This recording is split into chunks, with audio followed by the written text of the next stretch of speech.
When I turned 18, my dad told me to grow up and kicked me out of the house. No warning. No money. Nothing. He moved on with his life, and I learned to survive alone. I worked small jobs, rented a tiny apartment, and tried to build a future without him. 4 years, he never called, never checked on me, not even on my birthdays, not even on Christmas. But this year, on a freezing Christmas night, as snow covered the town like a white blanket, I heard a knock on my door. When I opened it, I froze. My dad, the same man who abandoned me, was standing outside in the snow, shivering, with 2 old suitcases at his feet and tears in his eyes. "Please," he whispered, "I have nowhere else to go." And just like that, my quiet Christmas turned into a night I will never forget. Snow fell softly over Maplewood Street, the kind of snow that made Christmas lights glow brighter and houses look warmer than they really were. Inside one of those houses, I was sitting alone on my worn-out sofa, sipping cheap hot chocolate and trying my best not to think about the man who had broken my heart 6 years ago, my father. I was 18 when he cut me off. No explanation. No warning. Just a simple sentence spoken on a cold November morning. "You're an adult now. You're on your own." He walked away from my graduation ceremony and never looked back. Since then, I learned how to survive on my own, juggling 2 jobs, paying rent late, crying quietly at night, and learning how to rebuild myself piece by piece. But this Christmas Eve felt strange. Quiet. Too quiet.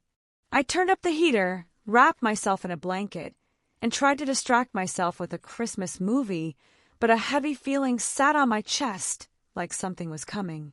By 11:47 p.m., the snow outside had thickened.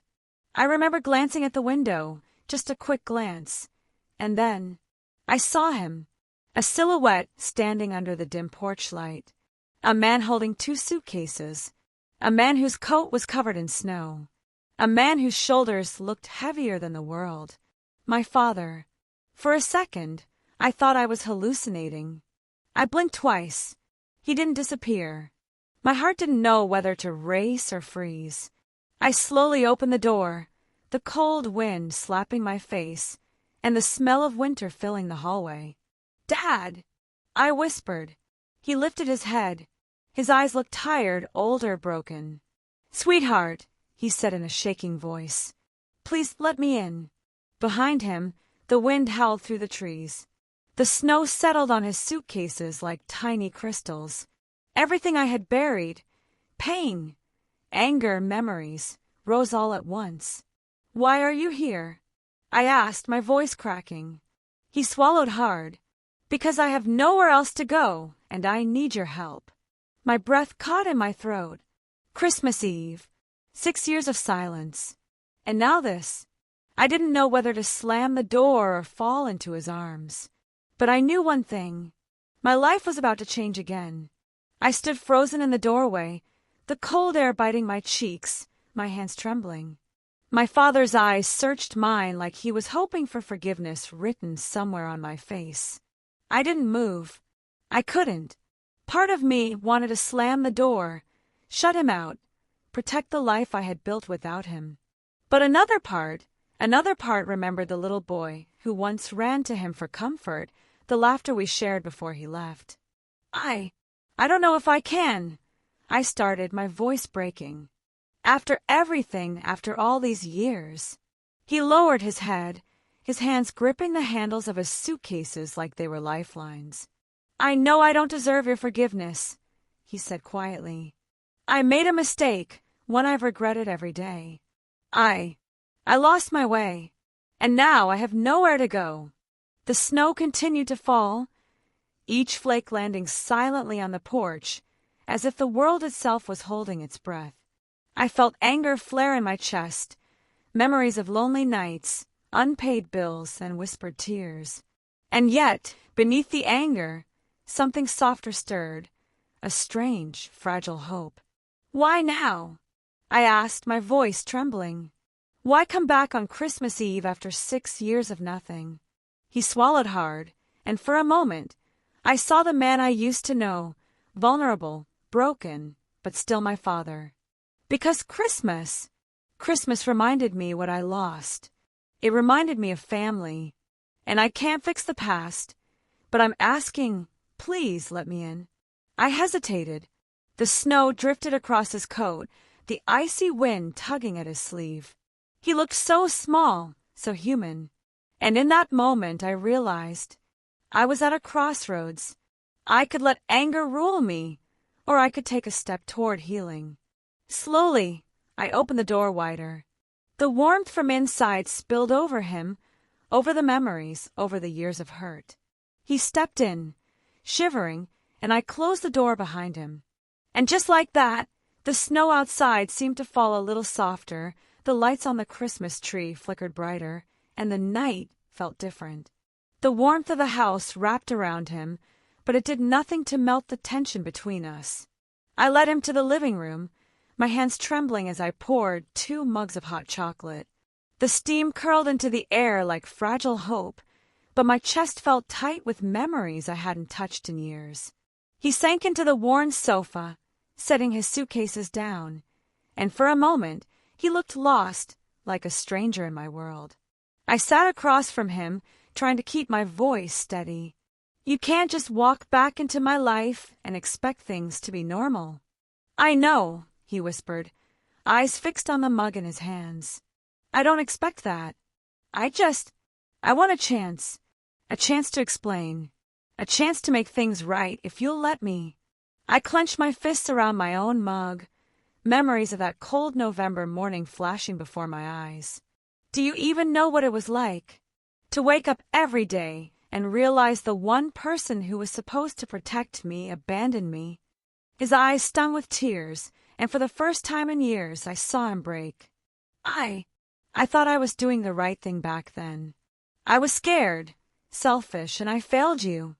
I failed my own daughter. The words hit me harder than I expected. I wanted to yell, to throw the anger I had carried for 6 years straight at him. But instead, my throat tightened and my heart wavered. He looked small, defeated, and human in a way I hadn't seen since I was a child. Why now? I asked again, softer this time. Why come crawling back after all this time? He looked at me, eyes glistening. Because life doesn't wait. And I realized I can't spend another Christmas alone, regretting the choices I made. I'm here and I have to try, even if it's just a start. The room fell silent except for the faint hum of the heater.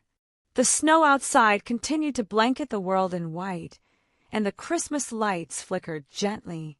I didn't know if I could forgive him. Not yet. But for the first time in 6 years, I felt something else. A crack in my armor, a sliver of possibility that maybe, just maybe, this night could be the beginning of something different. We sat in silence for a while, the only sound the occasional creak of the old house and the soft ticking of the wall clock. I watched him stare at the flickering Christmas lights, his fingers tracing the rim of the mug like he was holding on to something fragile. You remember the Christmas when I was 10? He asked suddenly, his voice quiet, almost hesitant. I froze.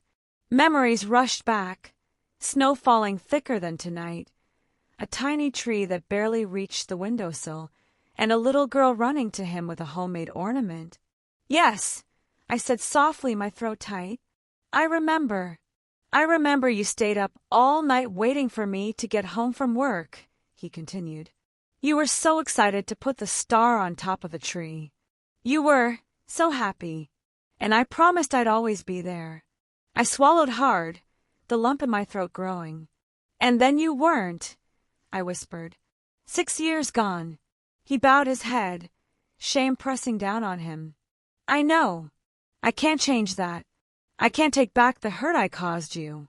All I can do is ask for a chance to make small things right, starting now. The snow outside tapped lightly against the window, a reminder of how the world moved on even while pain lingered.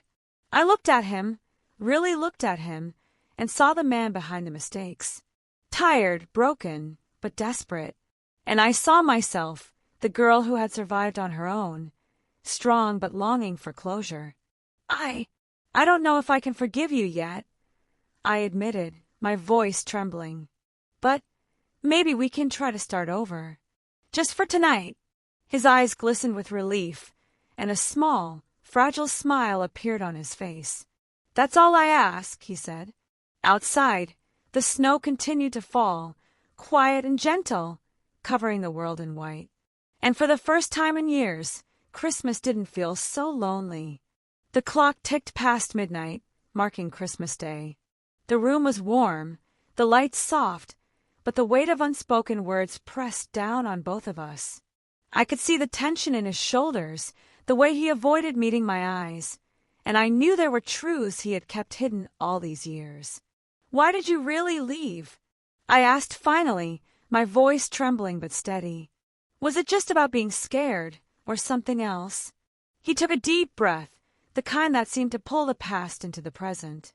It wasn't just fear, he admitted. I made mistakes, terrible mistakes. I let pride and anger guide me, and I thought maybe you'd be better off without me. I thought I was protecting you, but all I did was hurt you. I felt tears prick at the corners of my eyes. 6 years of anger, frustration, and longing, all of it rushed back, but this time mingled with a strange, cautious empathy. You didn't protect me, I whispered. You left me to figure it all out on my own. I know, he said, his voice breaking. And I am sorry. Every single day I've regretted walking away. I can't change the past, but I want to be here now. I want to help you. I want to be a father again if you'll let me. I looked down at my hands, clutching my mug like it was the only thing keeping me grounded. I wanted to scream, to push him away, to hold onto the wall I'd built for myself. But something inside me softened. The man sitting across from me, the one who had hurt me so deeply, was trying. And for tonight, that was enough. I don't know if I can fully forgive you yet, I said, my voice small but honest. But we can start with talking. And maybe for Christmas, I can let you stay. He nodded, tears brimming in his eyes. That's all I could hope for, he whispered. Outside, the snow fell thicker now, blanketing the world in quiet peace. And for the first time in years, I felt the fragile, tentative warmth of hope. Christmas hadn't erased the past, but perhaps it could mark the beginning of something new. I woke to the soft glow of the Christmas tree lights reflecting on the snow outside. The house was quiet, too quiet at first, but then I heard the faint sound of shuffling from the living room. My father was up before me, sipping his coffee, staring out the window at the world blanketed in white. For a moment, I just watched him. The man who had abandoned me, the man whose absence had shaped every Christmas since I turned 18, was here, silent, reflective, waiting. There was a vulnerability in him that I hadn't seen in years, a fragile sort of hope that made my chest ache in ways I hadn't expected. "Morning," he said softly when he noticed me. His voice was gentle, cautious, like he didn't want to scare away the little trust we'd started to rebuild last night. "Morning," I replied, rubbing the sleep from my eyes. The sight of him holding that mug of coffee, looking both apologetic and exhausted, made me realize how much had changed in a single night. We sat together in silence for a while, the only sounds the occasional sip of coffee and the soft whistle of the wind outside. Then, slowly, he began to speak, not about regrets or apologies this time, but memories. "Do you remember the Christmas when you made that little paper snowman for the tree?" he asked, smiling faintly.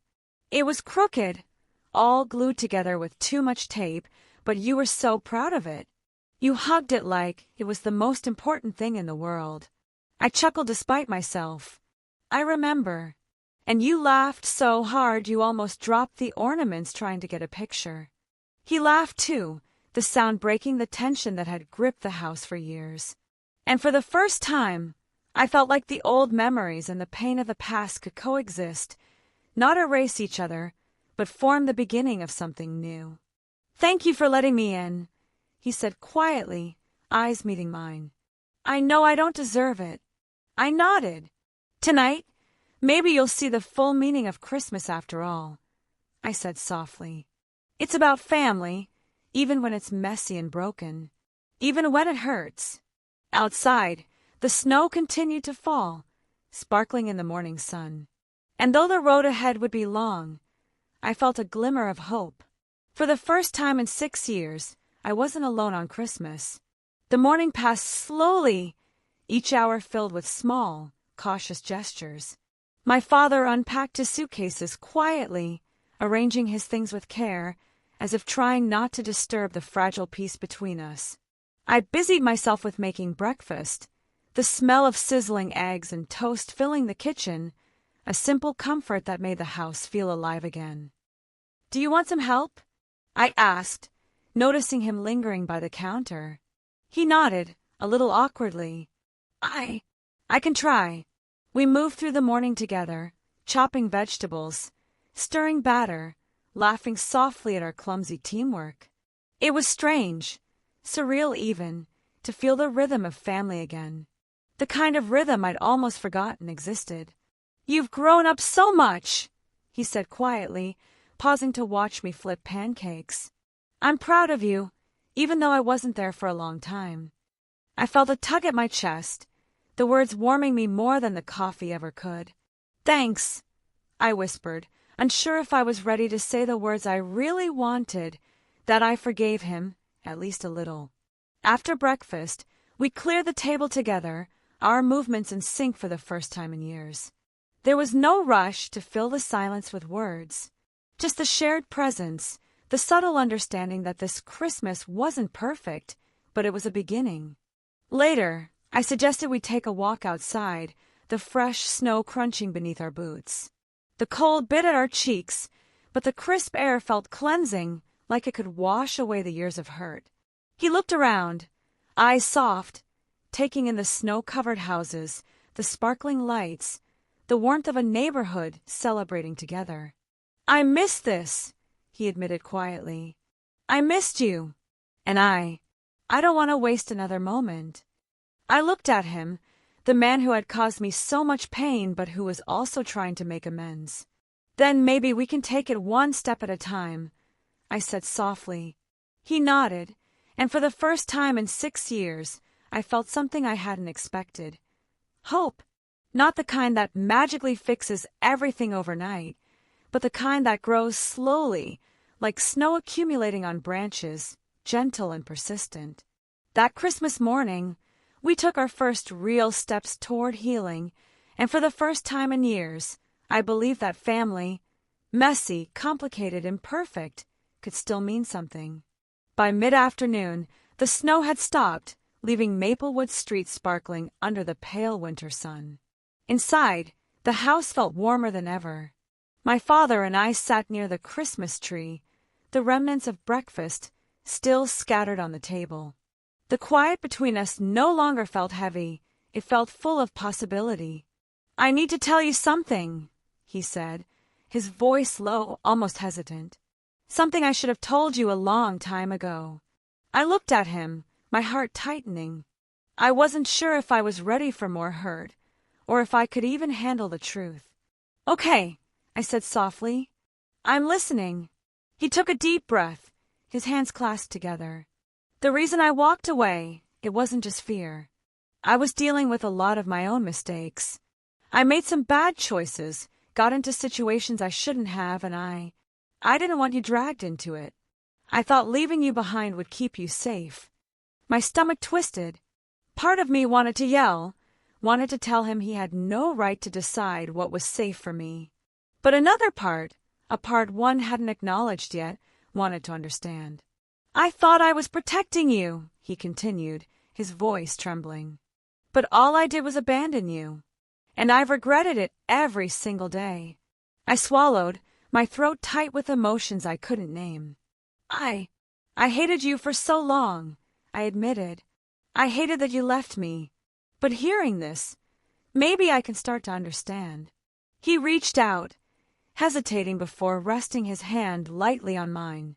The gesture was small, tentative, but it carried a weight of sincerity I couldn't ignore. I know I don't deserve your forgiveness yet, he said softly. But I want a chance. Not just tonight, not just for Christmas, but to be a part of your life again. I looked at him, really looked, and saw the man behind the mistakes, the father I had loved once, the man who was now standing here, broken and honest, asking for a second chance. For the first time in years, I felt the walls around my heart shift, just slightly, letting in a fragile light. Maybe we can try, I whispered. One step at a time. He nodded, a small smile breaking through the exhaustion and regret. That's all I could hope for. Outside, the sun reflected off the snow, casting a warm glow into the room. And in that moment, I realized something. Christmas hadn't erased the past, but it had given us a chance, one chance to start again. By late afternoon, the house smelled of warm cinnamon and roasting nuts. The lights on the Christmas tree twinkled, reflecting off ornaments that had survived countless holidays. For the first time in years, the house felt alive with the quiet joy of family. We laughed over old stories, childhood mishaps, forgotten presents, and the time I had accidentally spilled juice all over the carpet. He laughed, genuinely, a sound I hadn't heard in so long, and I felt my own laughter come more easily than I expected. Remember the time you tried to bake cookies and almost set the kitchen on fire? I teased, shaking my head. He chuckled, rubbing the back of his neck. How could I forget? You saved the batch with your creative techniques. We made cookies together this time, working side by side. Flour dusted the counter, our hands brushed occasionally, and the small gestures felt monumental. I realized that moments like these, messy, imperfect, full of laughter, were the real meaning of Christmas. Afterward, we sat by the window, watching the sunset over the snowy street. The sky glowed pink and orange, and the world seemed still, peaceful, as if holding its breath for us. I can't promise it'll be easy, he said softly, his hand resting lightly over mine. But I want to try if you'll let me. I'll try too, I said, my voice steady, though my heart raced. It won't fix everything, but maybe it's a start. For a long moment, we sat in silence, letting the warmth between us grow. The past still lingered, pain, anger, and disappointment, but it no longer had the power to dominate the present. That Christmas night, I realized that family wasn't always perfect. It wasn't always easy, but it was worth the effort. And as the first stars appeared in the winter sky, I felt something I hadn't felt in years. Hope. Real, fragile, and beautiful hope. Christmas night had fully settled over Maplewood Street. The house was quiet, the only light coming from the glowing tree and the soft street lamps outside. For the first time in years, I didn't feel alone. My father sat across from me on the sofa, his hands folded in his lap, looking tired but peaceful. I can't change the past, he said softly, but I can promise this. I won't disappear again. Not now, not ever. I nodded, feeling a warmth in my chest I hadn't allowed myself to feel for a long time. And I'll try to let go of some of the hurt. It'll take time, but I think I can. We sat together, sipping hot chocolate, the soft hum of the heater filling the silence. And in that silence, I realized something profound. The past was heavy, but it didn't have to dictate the future. We had both been broken by choices and circumstances, but now, on this Christmas night, we were choosing to heal together. Later, I led him to the small balcony where the snow reflected the lights from our home and the neighboring houses. Look at that, I whispered. It's beautiful. He smiled, a genuine, relieved smile that reached his eyes. It is just like a new beginning. That night, we didn't solve everything. There were still apologies left to be said, conversations to be had, trust to rebuild. But for the first time, I felt the weight of the years lifting, if only a little. I had my father back, not the man from my childhood, not the man who had walked away, but a man who was willing to try. As we went back inside, the lights from the Christmas tree glimmered, and I knew this night would stay with me forever. A night of forgiveness, a night of fragile hope, and a night that proved, even after pain, even after distance, family could find its way back to each other. This Christmas, I had received a gift far greater than anything under the tree. I had received a chance at healing, a second chance at love, and the knowledge that even broken hearts could find their way home. And as I drifted off to sleep, snow still falling softly outside, I realized one simple truth. Christmas wasn't about perfection. It was about family. It was about love. And it was about beginnings, new, fragile, and beautiful beginnings.